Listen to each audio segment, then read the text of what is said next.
po sa inyong lahat mga kababayan, mga kabuksi. Ngayon po nandito po tayo ngayon sa sitio sa mga kapatid nating mga katutubong Aita. At kasama natin si ate. Siya po yung magiging teacher po natin dito sa pinatayo po nating kubo. Nagpapasalamat po pala tayo unang-una sa Panginoon Diyos na itong project na ito ay sa katuparan po natin. At ang dinadalangin lang po namin dati, simpleng kubo lang po. Pero napakalaking blessing ang dumating po sa atin. Pangalawa po, nagpapasalamat po kami kay Ma'am Marjorie na nagpagawa po ng kubo na ito, na ginawa po natin na classroom. Ang layunin po namin ay turuan yung mga kabataan, lalo na po yung pong mga bata na hindi pa po nakakapag-aral. Kasi po nasabi po sa akin ni ate, bumababa po sila ng kapatagan, mag-aaral na po sila ng kinder, grade 1, binubuli, tinutokso po sila. Kaya po ako, yung pong damdamin ko na para makatulong po sa kanila, ang sinabi ko po kina ate, kina Kuya Ray, dito po na ipag-pray po natin, pero dininig po ng Panginoon Diyos yung dalangin natin. Ito na po yung classroom o kubo po natin.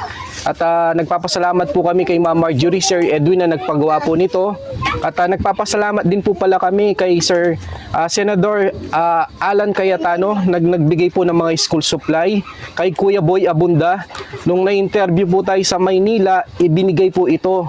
At ngayon po, gusto ko din pong pasalamatan si Ma'am Dolly Evangelista. Nanto po yung pinamili po natin mga upuan, mga silya na magagamit po ng mga bata. Doon din po sa binigay po ni Ma'am Dolly, ito po yung binili po natin o pinagawa natin na blackboard na makakapagturo po si ate. At maliban po pala dyan, meron pa po palang blessing na pinagkaloob po si Ma'am Marjorie and Sir Edwin Arellano na nagbigay po ng worth of 75,000. Bumili po kami ng solar, portable solar. Ito po yung inverter, ito po yung breaker, battery, tapos po yung solar panel nasa labas po. Nagpapasalamat po kami, napakalaking bagay po na ito. Malalagyan po natin ng ilaw itong classroom. At maliban pa po doon, makakapag-charge po sila na hindi na po sila bababa ng kapatagan para makapag-charge po ng cellphone. Kasi yung cellphone na yun, ginagamit po nila, lalo na po sa mga bata o yung mga high school, na ginagamit po nilang pang research, may mga activity, lalo na po pag may emergency, nakakatawag po sila sa mga pamilya po nila na nasa malayong lugar. Nakakapag-charge po ng ilaw, flashlight. Napakalaking bagay po na pinagkaloob po ni Ma'am Marjorie and Sir Edwin. Ito po si ate, siya po yung magiging teacher natin. Magandang araw po sa inyong lahat po. Unang-una po sa lahat, nagpapasalamat ako sa Panginoon dahil tinugon niya po yung panalangin namin na magkaroon ng munting paaralan dito sa amin na magagamit ng mga bata. Nagpapasalamat po ako kay Sir Boxy, kung hindi dahil sa kanya, hindi kami magkakaroon ng ganitong blessing. Dahil kay Sir Boxy po may tumulong po sa amin. At nagpapasalamat po ako sa tulong ni Ma'am Marjorie and Sir Edwin Arellano sa tulong niyang kubo na ginawa po naming classroom. Dati po pinapangarap lang po namin na magkaroon ng munting paaralan dito. Ngayon po nagkatotoo na po.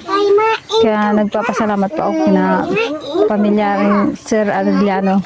Tsaka si Ma'am Dolly po, ate, siya bigay ng mga silya, mga upuan, lalo na po yung blackboard, si Ma'am Dolly Evangelista. Nagpapasalamat din po ako kay Ma'am Dolly Evangelista na nagbigay po ng mga upuan at saka yung blackboard po na magagamit ko sa aking pagtuturo. Nagpapasalamat po kasi may magagamit na po ako sa pagtuturo sa mga bata. Para pag bumaba po sila, marunong na po silang magsulat at magbasa. Ate, nasabi niyo po sa akin na yung po mga bata, minsan hindi po sila nag-aaral, nahihiya sila, wala silang lakas ng loob. Kaya po kami po, nung nasabi po sa akin ni ate yun, sabi ko po, hindi ako mangangako, pero pag niloob ng Panginoon Diyos, na matulungan po natin na mapagawa po itong kubo. Ito na po, meron pong tumulong at wala pong imposible sa ating Panginoon Diyos sa pananalig natin, lalo na po yung kagustuhan natin na makatulong para sa mga bata. Ngayon po, dito pa lang makakapag-aral na po sila, makakaano na po sila ng kaalaman para magbasa, magsulat, po nila ng kabundukan, meron po sila ng lakas ng loob, katatagan, nakapag-aral po. Jeric dito, Jeric. Ito po, dito Jeric, punta ka dito kay Kuya. Dito ka lang, dito, Tayo ka. dito. Talakad Dito ka ba? ka. Talakad Dito, lakad ka mo. Dito, Jeric. Jeric, anong grade ka nung huminto ka? Ito po si Jeric, huminto po siya ng kinder. Alam niyo po, sinasabi sa akin ni Jeric, sabi niya, hindi daw po siya bumababa kasi nahihiya daw po siya. Minsan, binubuli, tinutukso. Lalo na kung hindi pa po siya marunong magbasa at magsulat. Ngayon po, sabi po sa akin ng bata na, Kuya, gusto ko pong mag-aral dito para pagbaba po niya ng kapatagan, meron na po siya ng katatagan, lakas na loob, meron po siyang kaalamanan para hindi na po daw siya ibubuli, tinutukso. Tama ba, Jeric? Gusto mo mag-aral dito? Opo. Ito po. Kaya po kami, napakalaking blessing po na itong dumating po sa atin. Kaya nagpapasalamat po tayo sa ating mga sponsor, kay Ma'am Marjorie, Sir Edwin, at kay Ma'am Dolly Evangelista. Maliban pa po doon, si Ma'am Marjorie and Sir Edwin nagbigay po ng solar, portable solar, charging na makakapag-charge na po kayo.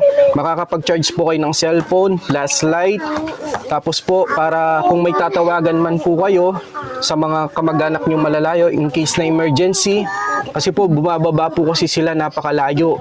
Maglalakad po sila para makapag-charge lang ng cellphone, ng flashlight. Gaano kalaking tulong po ito, ate?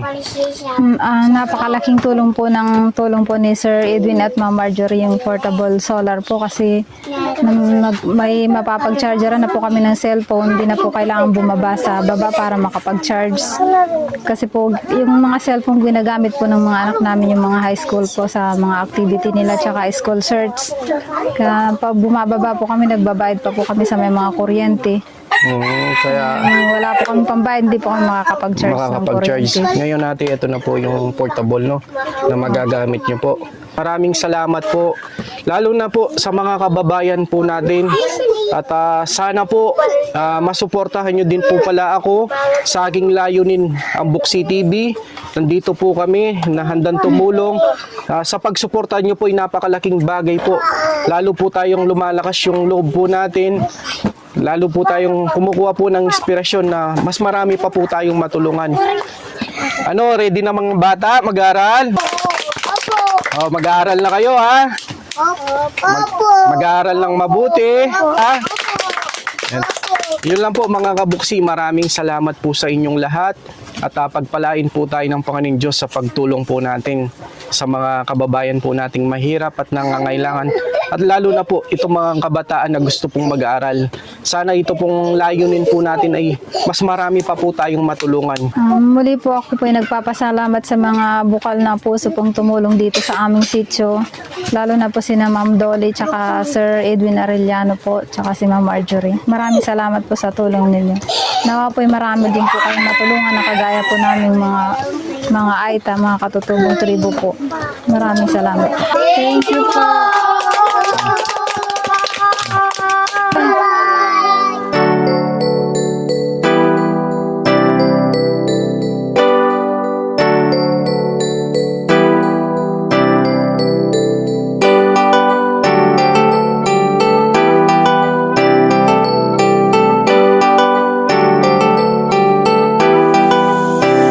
Siya ang laging iyong kasama, ang laging kaagapay at di ka iiwan. May Buksi TV na lagi kayong tutulungan at damay.